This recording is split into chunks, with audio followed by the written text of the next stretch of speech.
High cholesterol leads to cardiovascular disease, and that's not true. There's no published evidence anywhere in the peer-reviewed clinical literature linking elevated levels of LDL cholesterol on their own to cardiovascular disease. You have to have a corresponding increase in triglyceride. So it's actually not the amount of cholesterol in your blood, it is the size of the cholesterol molecule that matters. The smaller cholesterol gets, the more dangerous it gets. The larger it is, the healthier it is. So the question is, how do we drive up the size of cholesterol? We drive down the triglyceride, and I'll explain that to you in a minute. This is an insulin issue, not a triglyceride issue. Because when insulin rises in the bloodstream, we think insulin's primary role is to lower blood sugar. That's not true. The primary role of insulin is to block any other form of energy use in the body. If insulin is high, you cannot burn fat. It includes fat in the blood. People that eat the most sugar have the highest blood fat. So we're going to bring insulin down, lower the triglyceride, increase the size of cholesterol, and that will be a marker for longevity. This is me. I was born with, high cholesterol. I mean, this is something that's genetic. Both my parents have high LDL. Both are in extremely great health, like myself. So I remember being told, don't eat the eggs, don't eat the cheese. You hear people say, you can't have shrimp, all this stuff that's high in dietary cholesterol. That stuff does not matter. Okay? This is like an old school of thought. And the fact that a high LDL is necessarily a negative thing is also an old school of thought. Particle size does matter, and you can get your particle size tested with your doctor. So think about the smaller particles.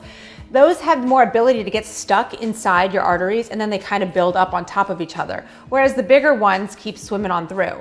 So it's really not about your LDL. And I agree again with what he said about triglycerides. Yes, 100%.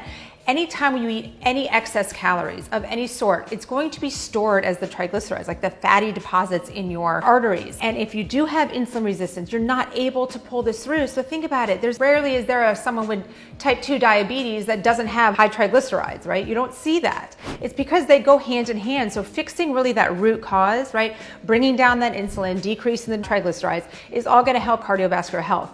And there's supplements that I take to do this, as well as obviously lifestyle, making sure you're eating a clean, healthy diet, making sure you're active every single day, getting in the cardiovascular exercise, the strength training. And here are 3 supplements that I use every single day as part of my routine to make sure my heart stays healthy. I have our Live Good Organic Super Reds, great with vasodilation, expanding your blood vessels, right? Helping things move through freely.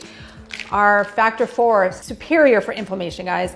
With the fish oil, the curcumin, the garlic, CoQ10, 100% going to help with decreasing triglycerides. Magnesium, well, this is really the daily essentials pack. There's 3 of them in here. Magnesium plays a massive role in decreasing triglycerides, as well as making sure you don't have nutrient deficiencies of vitamin D and your multivitamins. Having deficiencies in certain nutrients can lead to disease states, can lead to high triglycerides, can lead to cholesterol problems, can lead to a high insulin, right? So we need to make sure we're eliminating our nutrient deficiencies by taking our daily essentials pack every day, as well as our Super Reds. Work on that vasodilation, increase your nitric oxide production, super great for heart health.